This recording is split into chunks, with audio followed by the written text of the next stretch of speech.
Masechet Sanhedrin, résumé du Daf Tetzain. On a vu dans la Mishnah, on ne juge une tribu entière que devant 71 juges. De quoi il s'agit? La Gemara donne quelques manières de comprendre la Mishnah. Soit il s'agit du nasi de la tribu, soit il s'agit... La Gemara propose encore une réponse qui est repoussée. Le partage, s'il y a un problème sur une dispute sur les terrains d'Israël, comment les partager dans la tribu, donc dans l'héritage d'Israël, c'est repoussé. Soit dit la Gemara, il s'agit que la tribu entière a fait Avodah Zara, malgré qu'on les juge comme des particuliers chacun en soi, mais puisque il s'agit d'un grand public, alors ils seront jugés que devant 71 personnes. Le faux prophète aussi, il est jugé devant 71 personnes. La Gemara, elle a fait les drashot, elle le compare par une Gzera Shava au Zaken Mamré. De même que le Zaken Mamré, il s'agit d'un Rav qui s'est rebellé contre le Sanhedrin des 71 et qui a tranché la halakha contre eux. Et lui, il est Chayav Mita. Ici aussi, le Nevi HaSheker, le faux prophète, il est Chayav Mita devant 71 personnes. Mais, il faut savoir que le Zaken Mamré, lui, n'est pas condamné devant 71.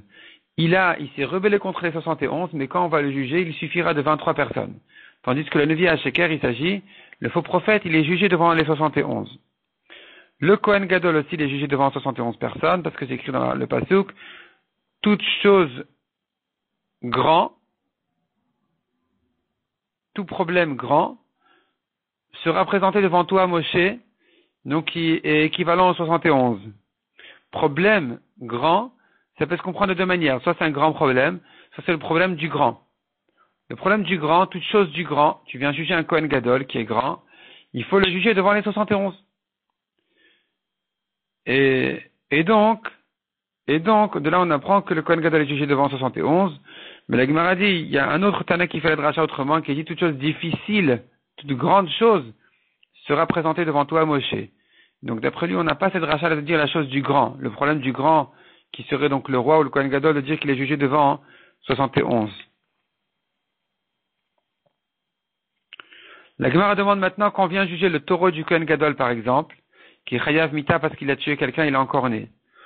Or, on a appris que on le juge en général devant 23 personnes parce que la Torah l'a comparé à son propriétaire. Maintenant, la question se pose, si c'est le taureau du Kohen Gadol, est-ce qu'on va le comparer à son propriétaire, à lui-même, Kohen Gadol, donc le taureau aussi sera jugé que devant 71? Et donc, il faudra amener le taureau au grand Sanhedrin du Beth Amikdash pour le juger devant les 71 Sanhedrin, ou non? Ou bien non, comme un propriétaire général, 23 serait suffisant.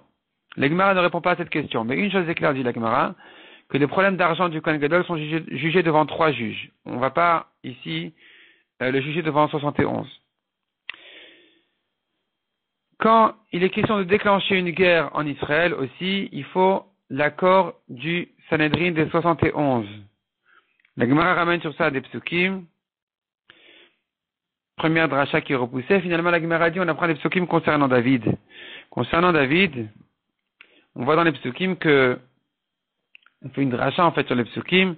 Il y a une agada qui dit sur David, il se réveillait à minuit quand le vent du nord soufflait dans son violon, et ça faisait du bruit, il se réveillait de là, il étudiait la Torah jusqu'au matin. Au matin, les Chachamim d'Israël lui disaient, écoute, ton peuple a besoin de Parnassa. Et il leur disait, entraidez-vous. Les Chachamim lui disaient, mais c'est pas suffisant. Alors il leur dit, mais si c'est comme ça, alors sortez à la guerre, prenez des ennemis. Il sortait prendre conseil de Achitophel, demandez le droit d'aller à la guerre au Sanhedrin, Benayahu Ben Yehoyada qui était à la tête du Sanhedrin, et l'accord des Urim Vetumim, la réponse du ciel à travers les Urim Vetumim. Donc tu vois que pour sortir à la guerre, il nous faut 71. Pour élargir la ville aussi, agrandir la ville, il faut aussi 71, dont on apprend ça, parce qu'on voit que concernant la Kedusha du Mishkan, Hachem a dit à Moshe, de la même manière que je te montre le Mishkan, ainsi vous ferez. Ça veut dire aux générations à venir comme maintenant. De même que maintenant, c'est toi, Moshe, qui t'occupe donc de la Kedusha du Mishkan, dans les générations à venir aussi, celui qui va s'occuper de la Kedusha des Hazarot, donc des cours du Beth Amikdash, et de même de la ville, c'est quelque chose qui est équivalent à Moshe, donc le Sanhedrin des 71. La Gemara dit concernant les Kelim, c'est différent. On a des psukim desquels on apprend que les Kelim du Beth Amikdash, du temps de Moshe, leur Kedusha venait par l'onction, mais dans la génération à venir, leur Kedusha ne vient que par le service au Beth Amikdash. On a vu encore pour nommer des Dayanim, pour nommer des Bate Dinim, il faut 71. On apprend ça de Moshe qui lui nommait les Bate Dinim et il était équivalent aux 71. On apprend encore des psukim dans chaque ville et pour chaque tribu. Il faut et des juges et des responsables d'imposer l'autorité des Dayanim sur le peuple. On appelle ça les shotrim, comme des policiers. Au-dessus de tous, il y a le grand Sanhedrin du Beth Amikdash. On apprend encore selon Rabban Shimon ben Gamliel qu'il y a une mitzvah que la tribu se juge. Dans la tribu elle-même, il faut que les juges de la tribu aillent juger les gens de leur propre tribu. C'est-à-dire qu'ils viennent chez eux, en fait. Quelqu'un de la tribu doit arriver au badin de sa tribu, a priori.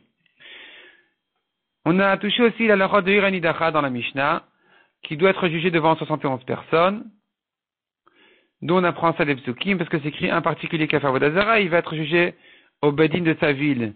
Tu comprends de là, mais si c'est une ville entière qui a fait Avodah Zara, ils ne seront pas jugés au badin de la ville. Donc, il faudra qu'ils aillent retrouver le badin des 71. On a vu encore quelques halachot de Iranidachat. On ne fait pas une ville Iranidachat, c'est une ville qui a fait Avodah Zara, il faut la détruire.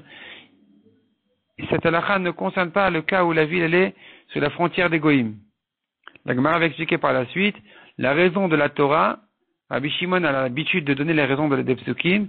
Et donc ici, la raison de ce pasuk-là, c'est pour ne pas que les Goïm rentrent en Israël faire des guerres et détruire toute la terre quand ils voient qu'à côté d'eux, il y a une ville qui a été détruite.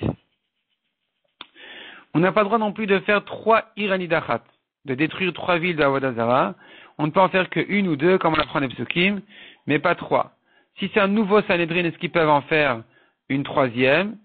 Les Gemara ramènent là-dessus 2 versions de Rav. Des fois ils disaient oui, des fois ils disaient non. Si maintenant il s'agit d'une autre région,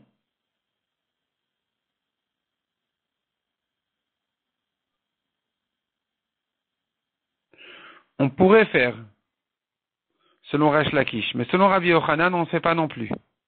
Même dans 2 régions différentes, on ne fait pas 3 villes Iranidachat. On ne va pas détruire 3 villes d'Avodah Zara, qui ont fait Avodah Zara, et on ne peut qu'une dans chaque région, une à Yehuda, une à Galil, mais pas 3.